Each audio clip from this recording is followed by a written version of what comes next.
I did afternoon tea on my own in Victoria instead of a cruise excursion, but with only a few hours in port, it turned out to be more of a rush than I expected. I made a reservation on Open Table before I left. Let's hope they honor it. It's at 3:30 and we're supposed to dock at 3, so let's see if we make it. We docked right in Victoria, so there's no tender, just a walk-off. And even so, it took at least 20 minutes to get off the ship. By now it's 3:20. I wonder if my tea reservation will be honored. I am definitely going to be late. Everyone was trying to leave at once, and it felt more crowded than usual. Right away you could feel the pressure. There were 2 ships in port, so thousands of people were all trying to get somewhere quickly. And with only about 3.5 hours in port, there really wasn't much time to work with. There was a $15 shuttle bus round trip into town. But the line was long, and buses only left when full. At that point, I realized waiting for transportation could take too much time, so I decided to walk. They're leading you all the way around this way, but technically you can just go where it says pickup zone. You just walk that way, cross the street, go to the right, and just keep veering left. And don't stop at the fisherman's place. Just keep going straight and you'll find the downtown area. The port is about a 20-minute walk into the main harbor area, and in this case it was faster than waiting. I veered left out of the port, cut through the parking area, and followed the road into a residential neighborhood toward the marina. It's very doable, but you do need to move with purpose. At this point, I'm a little worried. Did my reservation time change even go through? I never received a confirmation. I was just hoping for the best. It's 3:40 and I know that I'm late. This is one of those situations where timing and a little bit of luck really mattered.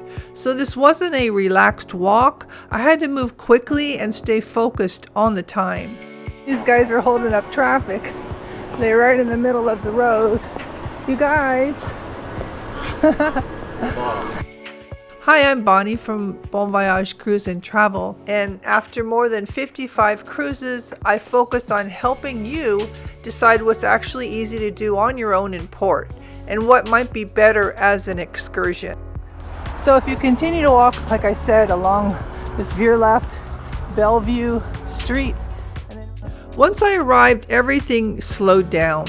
The tea house is right near the marina in a beautiful historic building with a classic Victorian feel. It felt calm, quiet, and exactly what you'd hope for in a setting like this.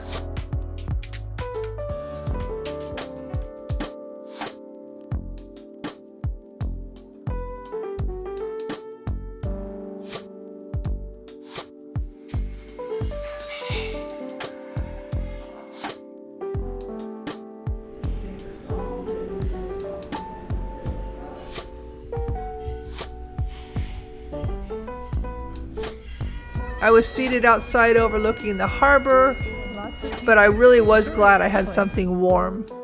Also, it's not formal. People were dressed nicely, but not fancy. It's more of a relaxed West Coast casual feel. I felt completely comfortable here in this environment. It is solo traveler friendly. It's very easy, welcoming, and just a nice place to just enjoy the scenery. It's so funny because I had a 3:45 up reservation. I thought it was 3:30. I had changed it. I didn't realize that, so I was on time after all. But they sat us. The best views are here, and you can see the harbor. This is such a cute place. Look at this cup. It's my teacup. It's so pretty. I love it. It's very Victorian. It's actually a bed and breakfast as well, or a hotel of some kind. But something interesting happened shortly after I sat down.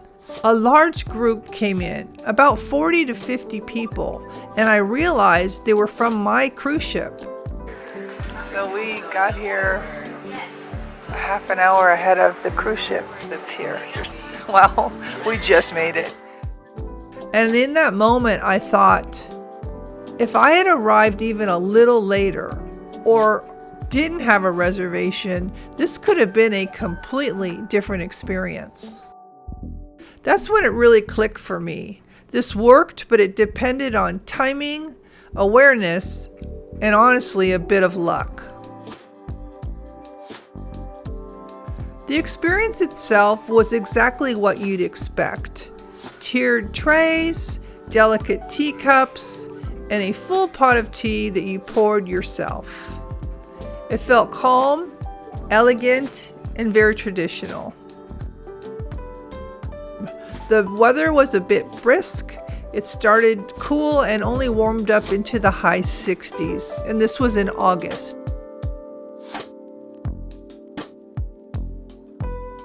It definitely is one of those places where you'll want to bring layers, especially if you plan to sit outside. Just our little dessert section. I'm gonna eat those first. Perfect. I support it. Well, Thank enjoy, you. guys. Thanks so much. Those are scones, pastries, and sandwiches. It looks so pretty. It's wonderful. Enjoy. Yeah, it does. Oh, Thanks so much.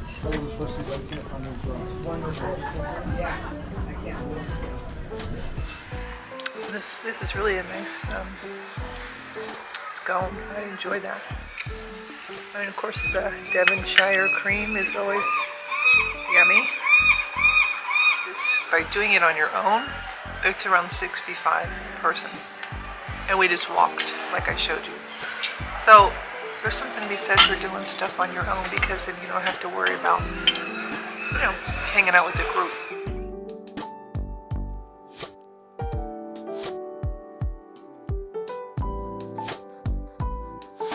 Doing this on your own absolutely works. So the red flowers say, "Welcome to Victoria," but only if you plan ahead. You need a reservation, a clear plan for getting there, and a realistic understanding of your time in port. Because with such a short stop, there's not much room for delay. The walk itself is easy, flat sidewalks, no hills, very manageable. But you do need to be comfortable walking at a steady pace and not losing time along the way. If that doesn't sound like something you would like, this might be better as a ship excursion or with transportation.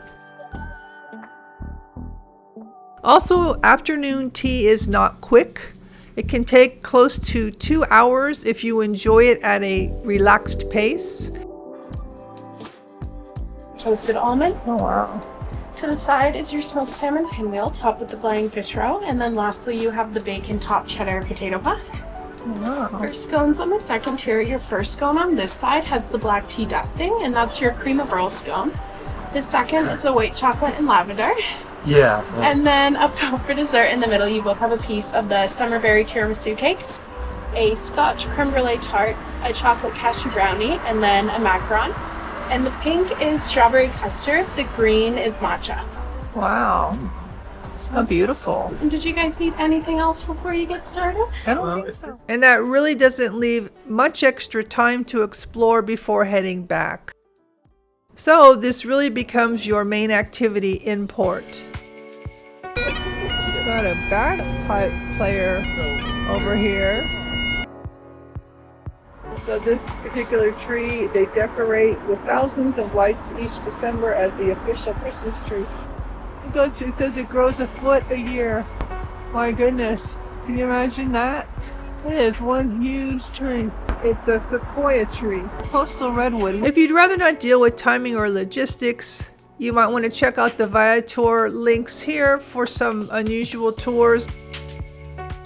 Victoria is beautiful. It's very charming, very walkable, and definitely worth seeing even on a short visit. Tea time was everything I thought it would be. And with time constraints and how quickly everything moved, you can decide if this is the right fit for you. I have a full Ruby Princess playlist along with other Alaska ports and excursions, and you can check that out here. And if you're looking for more cruise tips and helpful travel information, I'd love to have you subscribe. Some shops here at the cruise port terminal. Thank you so much for watching. Happy cruising, and until next time. Very good, thank you. And they only have one door open, it looks like, at the very front.